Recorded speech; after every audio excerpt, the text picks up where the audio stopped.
అత్యంత అధునాతనమైన మరియు వేగవంతమైన రోబోటిక్ లేజర్ విజన్ కరెక్షన్ కేవలం 6 సెకన్లలోనే. సంప్రదించండి Ramesh LASIK and laser centre. నమస్తే, వెల్కమ్ టు విహారీ న్యూస్.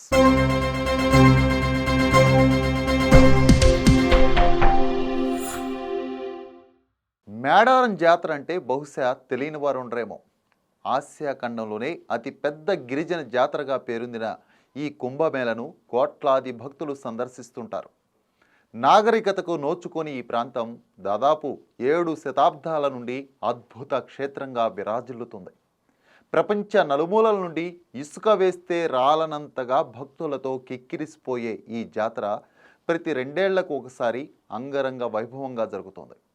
ఇంతటి భక్తాదరణ పొందిన ఈ పుణ్యస్థలానికి ఎందుకింత ప్రత్యేకతని తెలుసుకునే ప్రయత్నంలో భాగంగా ఒకసారి చరిత్ర పుటల్లోకి వెళ్ళొద్దాం. అది 8వ శతాబ్దం.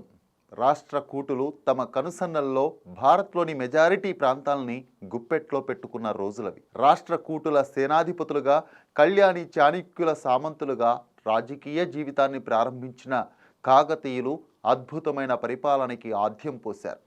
తెలుగు జాతిని ఏకీకృతం చేసి ఏకఛత్రాధిపత్యం క్రిందికి తెచ్చిన హైందవ రాజవంశీయులు కాకతీయులొక్కరే. వెన్నభూపతి మూలపురుషుడిగా, కాకతీయ గుండ్యన వంశస్థాపకుడిగా క్రీస్తు శకం 10వ శతాబ్దంలో మొదటి బేతరాజుచే స్థాపించబడింది ఈ కాకతీయ సామ్రాజ్యం. ఓరుగల్లు రాజధానిగా పరిపాలన సాగించిన కాకతీయ సామ్రాజ్యం సిరి సంపదలతో తొలతూగేదని ప్రముఖ స్వదేశీ విదేశీ రచయితలు అమీరా ఖుస్రూ, అబ్దున్నా వాసఫ్, మార్కో పోలో వంటి వారు వారి రచనల ద్వారా ప్రపంచానికి చేరవేశారు. కాకతీయ సామ్రాజ్యంలో వ్యవసాయమే ప్రధాన జీవనాధారం కాబట్టి రాజ్యం పరిధిలో ఎన్నో పెద్ద చెరువులు, కాలవలను త్రవ్వించి నీటిపారుదల సౌకర్యాలు కల్పించారు. రామప్ప చెరువు, కేసరి సముద్రం, పాకాల చెరువు, కాట సముద్రం, చౌడ సముద్రం, సబ్బి సముద్రం, జగత్కేసరి సముద్రం వంటి ఎన్నో చెరువుల్ని నిర్మించి వ్యవసాయానికి పెద్ద పీట వేశారు కాకతీయులు. సామ్రాజ్యమంతా పంట పొలాలతో ఆకుపచ్చ రంగుతో మెరిసిపోయేది. ఇక ఆ కాలంలో కాకతీయ సామ్రాజ్యంలో గ్రామస్థాయిలో అయ్యంగార్ వ్యవస్థ ఉండేది. ఈ వ్యవస్థ ద్వారా పన్నులు వసూలు చేయడం ప్రధాన విధిగా ఉండేది. కాకతీయ సామ్రాజ్యం వస్త్ర పరిశ్రమకి పెట్టింది పేరు. రకరకాల రంగులతో అద్భుతమైన రీతిలో నాణ్యమైన వస్త్రాలను ప్రపంచానికి పరిచయం చేసింది. ఇక పలు ప్రాంతాల్లో వజ్రాల గనులు సైతం ఉండేవంటే మనం అర్థం చేసుకోవచ్చు వాణిజ్య రవాణా ఏ విధంగా ఉండేదో. కాకతీయ సామ్రాజ్యంలో ప్రధానంగా మోటుపల్లి, మచిలీపట్నం వంటి రేవు పట్టణాల ద్వారా విదేశీ వ్యాపారం జరిగేది. ఇక వీరి సైనిక వ్యవస్థ గురించి ప్రత్యేకంగా చెప్పుకోవాలి. ఢిల్లీ సుల్తాన్ల యొక్క సైనిక ఇక్తా వ్యవస్థను, మొఘలుల సైనిక మున్సూబుదారీ వ్యవస్థని పోలిన నాయంకర వ్యవస్థను ఏర్పాటు చేసుకొని పటిష్టమైన సైన్యాన్ని సిద్ధం చేసుకుంది కాకతీయ సామ్రాజ్యం. శత్రువులు తమ సామ్రాజ్యంపై దాడి చేయకుండా 7 కోటలను నిర్మించుకొని శత్రు మోకలను మట్టి కరిపించిన గట్టి సైనిక బలం కాకతీయులకు ఉండేది. కాకతీయ రాజ్యస్థాపకుడు మొదటి బేతరాజుతో మొదలైన వీరి పరిపాలనా ప్రస్థానంలో పరిపాలనా దక్షకుడిగా, సకల ప్రతిష్టాపనాచార్యగా పేరొందారు గణపతి దేవుడు. అఖండ భారతదేశంలో ఎక్కువ కాలం పరిపాలించిన రాజుగా కీర్తి ఘటించిన గణపతి దేవుడు నూతన పరిపాలనా వ్యవస్థలకు శ్రీకారం చుట్టారు. వీరి కాలంలోనే కాకతీయ సామ్రాజ్య విస్తరణ జరిగి రాజ్యం అభివృద్ధి పదంలో దూసుకెళ్ళింది. ఇక వీరి తరువాత దక్షిణ భారత మొదటి మహిళా పరిపాలకురాలు, రాయగజకేసరి బిరుదాంకితురాలు రాణి రుద్రమదేవి పరిపాలించారు. ప్రజా శ్రేయస్సు కోసం పరితపించిన రాణి రుద్రమదేవి ఎన్నో సంస్కరణలు ప్రవేశపెట్టారు. 1289లో రాణి రుద్రమదేవి పాలన అనంతరం ఆమె మనవడు 2వ ప్రతాపరుద్రుడు కాకతీయ సామ్రాజ్యాన్ని పరిపాలించాడు. మొదటి బేతరాజు కాలం నుండి పరిణితి చెందుతూ అభివృద్ధి పదంలో పరుగులు తీస్తున్న సుసంపన్నమైన రాజ్యంలో నాయంకరుల మధ్య ఆధిపత్య పోరు మొదలైంది. అవిచ్ఛిన్న కాకతీయ సామ్రాజ్యంలో నాయంకరులంతా కులాల వారీగా, వర్గాల వారీగా చీలిపోయి కాకతీయ సామ్రాజ్య పతనానికి నాంది పలికారు. 2వ ప్రతాపరుద్రుడికి ప్రజా సమస్యలపైన ప్రస్ఫుటమైన అవగాహన లేకపోవడం వల్ల అయ్యంగార్ వ్యవస్థ పూర్తిగా నిర్వీర్యమైంది. ఇదే అదునుగా భావించిన ఢిల్లీ చక్రవర్తి మహమ్మద్ బిన్ తుగ్లక్ కాకతీయ సామ్రాజ్యాన్ని ఆక్రమించుకోవాలనుకున్నాడు. 1289లో మొదలైన 2వ ప్రతాపరుద్ర పరిపాలన సరైన రీతిలో లేకపోవడంతో ఆర్థిక సంక్షోభం ఏర్పడింది. దీంతో ఓరుగల్లు పరిధిలో ఉన్న సామంత రాజ్యాలపైన అధిక పన్నుని వసూలు చేయాలని హుకుం జారీ చేశారు రెండవ ప్రతాపరుద్రుడు. ఇదే సమయంలో మేడారం ప్రాంతాన్ని కోయరాజు పగిడిద్దరాజు పరిపాలిస్తున్నాడు. అప్పటికే కాకతీయ సామ్రాజ్యం కరువు కాటకాలతో అలమటిస్తుంది. రెండవ ప్రతాపరుద్రుడు తన సైన్యాధిపతి అయిన యుగంధరుడిని పలుమార్లు మేడారం ప్రాంతానికి పంపి పన్ను కట్టాలని ఒత్తిడి తెచ్చేవారు.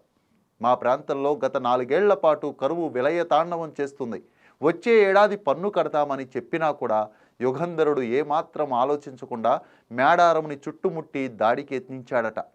ఈ యుద్ధం కారణంగానే ఆ అడవి తల్లులు ఆక్రోశానికి గురవడానికి కారణమైందట.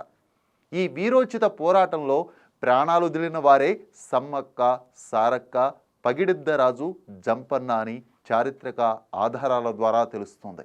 ఇక కథలోకి వెళ్తే 1289 నుండి 1320 వరకు మధ్యకాలంలోనే కాకతీయుల సామంతుడిగా మేడారాన్ని పరిపాలిస్తున్న పగిడిద్దరాజు మేనమామే మేడరాజు. ఇతను జగిత్యాల ప్రాంతానికి సామంతుడిగా ఉన్నాడు. ఒకానొక సందర్భంలో మేడరాజు ఒక గుట్ట పక్క నుండి వెళ్తుండగా అప్పుడే పుట్టిన పాప ఏడుపులు వినిపించాయట.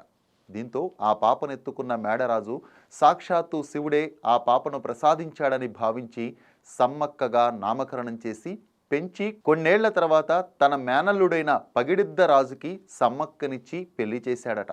కోడలిగా మేడారంలో అడుగుపెట్టిన సమ్మక్క నేడు కోట్లాది మందికి ఆరాధ్య దైవంగా మారింది. కాకతీయ సామ్రాజ్య సామంత దేశంగా ఉన్న మేడారంలో కరువు సంభవించినప్పుడు రెండవ ప్రతాపరుద్రుడి సేనాని యుగంధరుడు వ్యవహరించిన తీరు మేడారంలో రక్తపాతానికి కారణమైందని చరిత్రకారులు చెబుతున్నారు. కాకతీయ సైన్యం క్రూరత్వానికి చరమగీతం పాడే సమయంలో పగిడిద్దరాజుని కత్తితో వధించారట. అతని కుమారుడు జంపన్న కత్తిపోట్లతో సంపెంగ వాగు వైపు వెళ్ళి అందులో పడిపోవడంతో ఆ వాగంతా ఎరుపుమయమైందట. అందుకే ఇప్పటికీ ఈ వాగుని జంపన్న వాగుగా పిలుస్తారు. వెంటనే ఆగ్రహానికి గురైన సమ్మక్క సైనికుల్ని ముక్కల ముక్కలుగా నరుకుతూ శరీరాల్ని చీరేసి పక్కనే ఉన్న చిలుకల గుట్ట వైపు పయనించిందట. కొంత దూరం వెళ్ళాక గుట్టకి ఈశాన్యం వైపున మాయమై ఒక చిన్న బండరాయి దగ్గర కుంకుమ భరణంలా మారిందని కొన్ని కథనాల ద్వారా తెలుస్తోంది. ఇలా మేడారంలో కాకతీయ సైన్యానికి కోయ సింహాలకు జరిగిన పోరాటంలో కోయరాజు పగిడిద్దరాజు, అతని భార్య సమ్మక్క, వీరి కుమార్తె సారక్క, కొడుకు జంపన్న వీరమరణం పొందారని కొన్ని ఆధారాలు పేర్కొన్నాయి. ఈ చారిత్రక ఘట్టమే చరిత్రలో నిలిచిపోయింది. అడవి తల్లుల పోరాట పటిమే పండుగలా మారింది. దట్టమైన అడవిలో దిక్కుతోచని స్థితిలో జీవనం సాగిస్తూ వనదేవతల వెలుగును ప్రపంచానికి పరిచయం చేశారు మేడారం గిరిజనులు. అడవి బిడ్డలైన సమ్మక్క సారక్క ఘనత, ఔన్నత్యం, పోరాట పటిమే వారిని దేవతలుగా మార్చింది. ఒక్క కుటుంబంతో మొదలైన ఆరాధన ఖండాలు దాటింది. రోడ్డు సౌకర్యం కూడా లేని రోజుల్లో కాలినడకన అమ్మవార్లని దర్శించుకునే వారి సంఖ్య కోకొల్లలు. క్రమేపీ అడవి తల్లులని ఆరాధించే సంఖ్య రోజు రోజుకు పెరుగుతూ పోయింది. ఇంతటి ఖ్యాతిగాంచిన ఈ ఉద్యమ నేల తెలంగాణ రాష్ట్రంలో ములుగు జిల్లాలో తాడ్బాయి మండలంలో మేడారం గ్రామంలో ఉంది. ఒకరిద్దరితో మొదలైన ఈ జాతర వేలాది భక్తులకి చేరింది. లక్షలాది మందికి నమ్మకంగా మారి కోట్లాది మందికి కొంగు బంగారంగా చేరింది. చివరికి ఆసియా ఖండంలోనే అతిపెద్ద గిరిజన జాతరగా వెలుగుతోంది. ఈ జాతరలో ప్రత్యేక పూజారులు ఉండరు. సమ్మక్క పగిడిద్దరాజు కుటుంబీకులైన చంద, సిద్ధబోయిన వంశస్థులు అనాదిగా పూజారులుగా వ్యవహరిస్తున్నారు. శివసత్తులతో మారుమ్రోగిపోయే ఈ జాతరలో ముఖ్యంగా పసుపు కుంకుమని బండారిగా, బెల్లముని బంగారంగా ఆరాధిస్తారు. ప్రతి 2 ఏళ్లకోసారి 4 రోజుల పాటు అంగరంగ వైభవంగా జరిగే ఈ మహా జాతరలో ఒక్కో రోజు ఒక్కో ప్రత్యేకత ఉంటుంది. ముందుగా పులి రూపంలో ఉన్న సారలమ్మను పూజారులు కన్నెపల్లిలోని అమ్మవారిని పూజించి అనంతరం సమ్మక్క దేవతా పూజారులైన సిద్ధబోయిన వారింటికి వస్తారు. మరునాడు జింక రూపంలో ఉన్న సమ్మక్కను పూజారులు చిలుకల గుట్ట వద్దకు వెళ్ళి దేవతను తుపాకీ శబ్దాల మధ్య ఎదురుకోళ్ల నడుమ కుంకుమ భరిణి రూపంలో భక్తుల మధ్య గద్దెల వద్దకు తీసుకొస్తారు. ఈ సందర్భంగా మేడారమంతా అరుపులతో, ఈలలతో, డప్పులతో ప్రతిధ్వనిస్తుంది. ఇంతటి ఘనమైన కీర్తి ఘటించిన సమ్మక్క సారక్క జాతరని 1996లో టీడీపీ ప్రభుత్వం రాష్ట్ర పండుగగా గుర్తించింది. కానీ ఆ ప్రాంతం ప్రగతి పట్టాలెక్కలేకపోయింది.